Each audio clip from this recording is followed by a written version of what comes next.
My husband stood in our driveway, arms crossed, and told me I had exactly one choice remaining: get down on my knees and beg his forgiveness for refusing to hand over my savings to cover his gambling debts, or pack my things and leave our marriage entirely. I chose to leave. As I loaded my bags into the driver's seat of the car parked beside us, his mother came storming out of the house, screaming at me to get out of the Porsche, as though I were some thief caught stealing family property in broad daylight. What neither of them understood, standing there so certain of their own righteous authority, was that the car they were both screaming about had never belonged to their family at all. Stick with me, because that Porsche and everything it represented was about to become the least of what Sawyer Radcliffe and his mother eventually lost. My name is Willa Prescott. I'm 31 years old, and for 4 years, I was married to Sawyer Radcliffe, a man whose charming exterior throughout our courtship gradually revealed, over years of marriage, a considerably more troubling pattern of financial recklessness and emotional manipulation that ultimately culminated in that devastating confrontation in our driveway.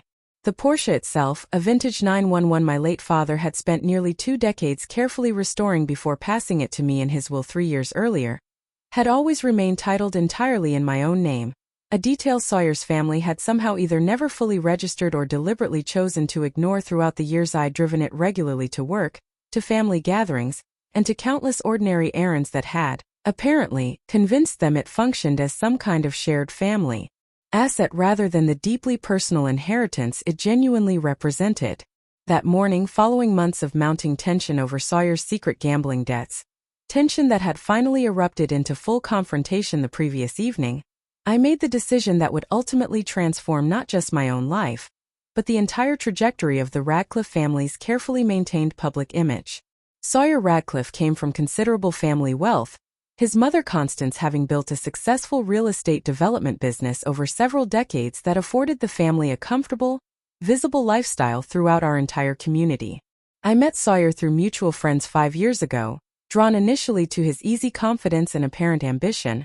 qualities that would eventually reveal themselves, over years of marriage, as something considerably closer to entitlement and financial recklessness than genuine drive or capability. Our early marriage proceeded relatively smoothly, both of us maintaining separate careers, Sawyer working in a mid-level position at his mother's real estate firm while I built a steady, independent career as a veterinarian at a busy regional animal hospital. I maintained careful financial boundaries throughout our marriage, keeping my father's inheritance, including the Porsche and a modest investment portfolio, entirely separate from our joint household accounts, a decision that had initially seemed like ordinary prudent financial planning rather than any specific distrust of Sawyer himself. That prudent boundary would eventually prove considerably more significant than I could have anticipated during those earlier, happier years of our marriage, protecting me from consequences that would otherwise have devastated my own financial security entirely once Sawyer's hidden gambling problem finally surfaced fully.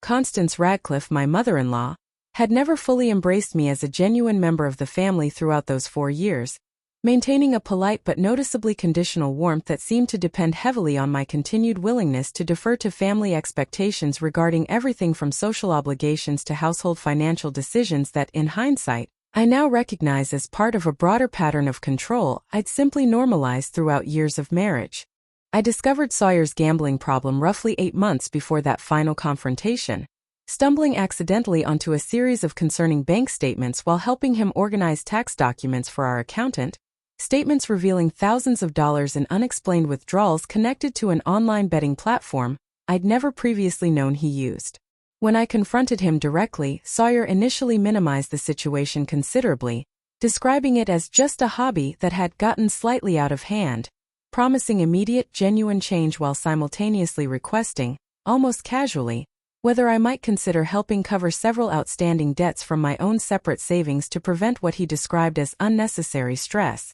on our joint household finances. I declined that initial request, insisting instead that he seek professional help for what increasingly appeared to be a genuine gambling addiction rather than simply an occasional indulgent hobby, a boundary that Sawyer reluctantly accepted at the time, though I would later learn his actual gambling activity continued largely unabated throughout the following months,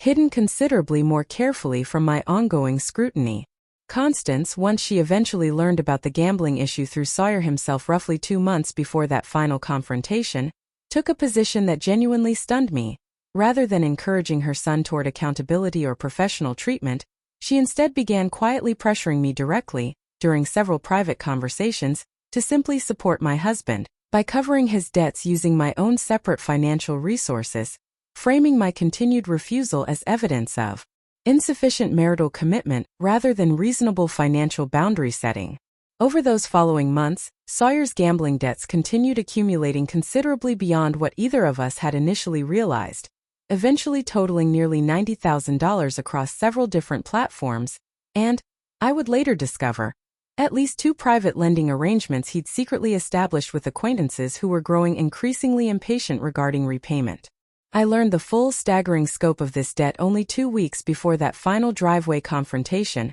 when a collections representative called our home directly, informing me matter-of-factly about a substantial outstanding balance connected to Sawyer's name that had apparently gone unpaid for several months despite his repeated assurances to me that he'd fully addressed his earlier gambling issues. That call prompted a genuinely difficult conversation between Sawyer and me, one where he finally acknowledged the full extent of his continued gambling activity, admitting he'd never actually sought the professional treatment he'd previously promised, and requesting, with what felt like genuine desperation rather than his earlier casual entitlement, that I help cover the outstanding debt using funds from my father's investment portfolio. I told him, clearly and firmly, that I genuinely loved him and remained willing to support his recovery through professional treatment, marriage counseling, and whatever genuine steps toward accountability he was willing to take, but that I would not be using my father's inheritance, money specifically intended to honor his memory and secure my own future, to cover debts accumulated through Sawyer's continued dishonesty and unaddressed addiction.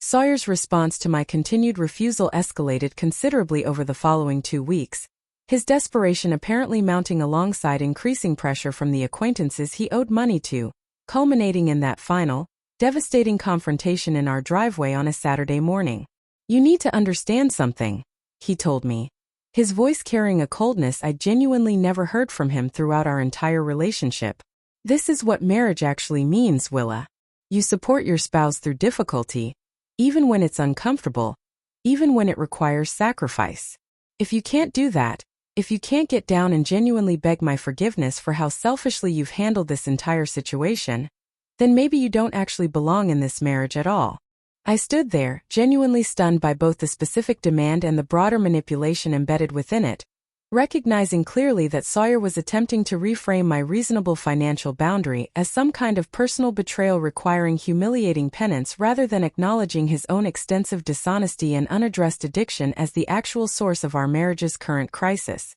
"I'm not begging you for anything," I told him, my voice steadier than I genuinely felt in that moment. "You lied to me for months about seeking treatment. You accumulated $90,000 in debt through an addiction you never honestly addressed. I'm not the one who needs to apologize here, Sawyer, and I won't pretend otherwise just to make this situation more comfortable for you." Sawyer's face hardened considerably at my response, and he told me, with a finality that made clear he genuinely expected a different outcome, that if I wasn't willing to genuinely support him through this crisis, then I should pack my things and leave immediately. I didn't argue further. I walked into the house, packed 2 suitcases with efficient, controlled movements despite the genuine emotional turmoil I felt processing throughout my entire body, and carried them out to my father's Porsche, parked in its usual spot beside the driveway. It was as I loaded that final suitcase into the passenger seat that Constance came storming out of the house, apparently having overheard enough of the confrontation to understand its general trajectory,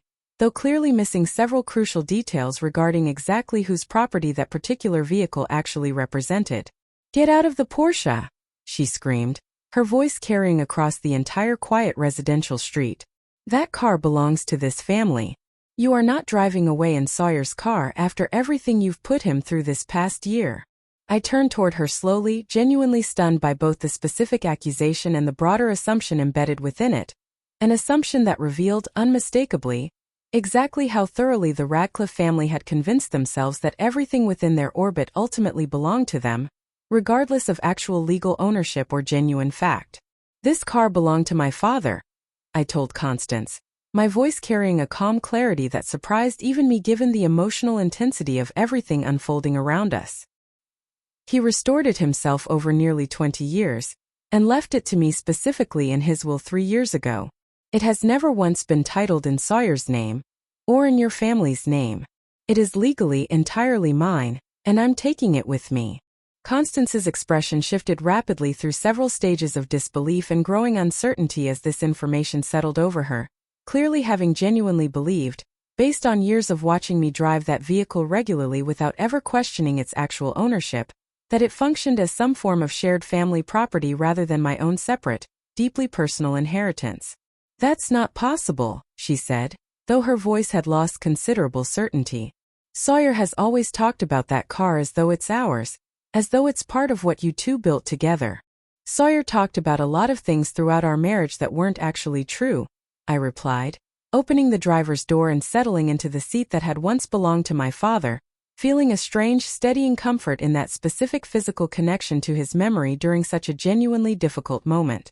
"This car is one of the few things in this entire marriage that was ever unambiguously entirely mine." I drove away from that house that morning, watching in my rearview mirror as Sawyer and Constance stood together in the driveway, their expressions carrying a mixture of anger and genuine confusion regarding a situation that had, until that exact moment, unfolded almost entirely according to their own confident assumptions about how it would inevitably conclude.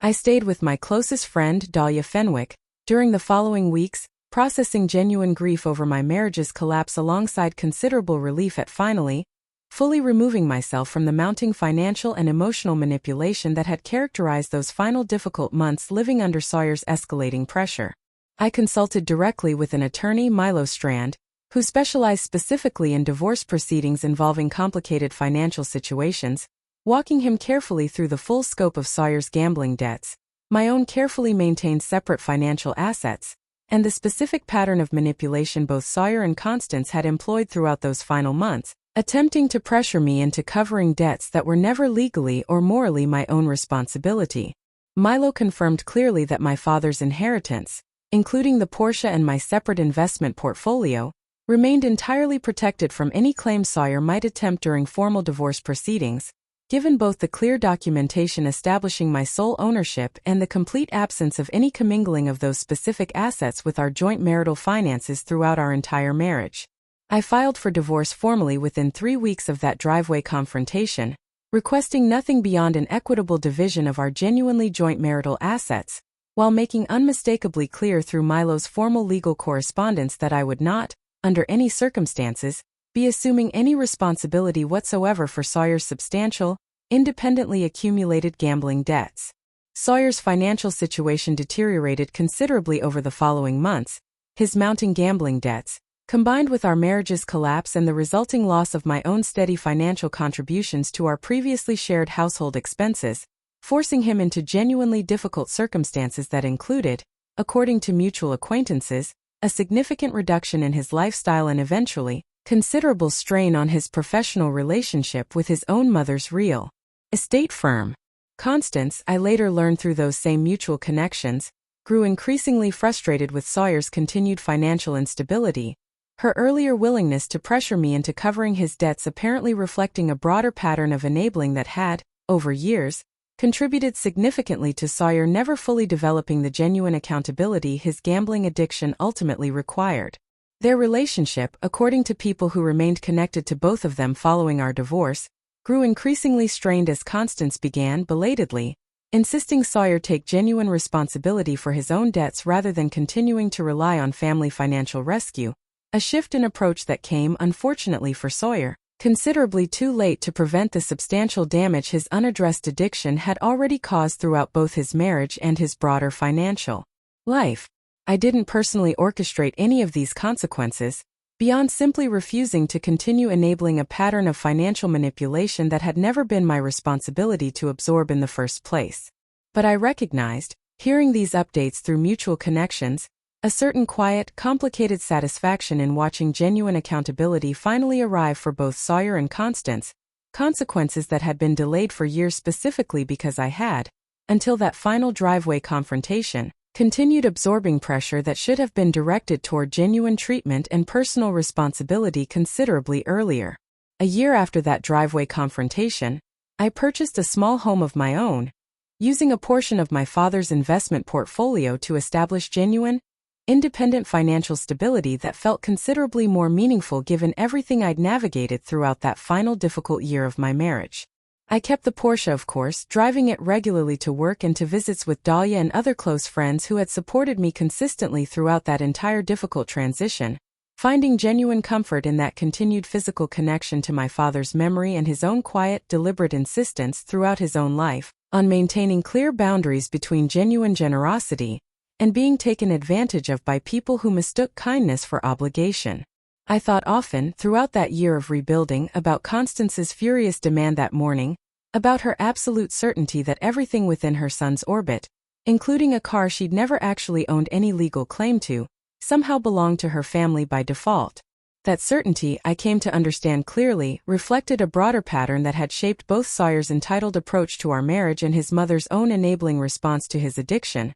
a pattern I was genuinely grateful to have finally fully removed myself from. Standing beside that Porsche outside my own home, engine running quietly as I prepared for another ordinary drive to work, I felt something considerably more valuable than any vindication Sawyer or Constance's subsequent struggles might have provided. Genuine, hard-won clarity about exactly what boundaries protect, and exactly how much strength it ultimately takes to drive away from people who never actually deserve the loyalty they so confidently, entitledly demanded.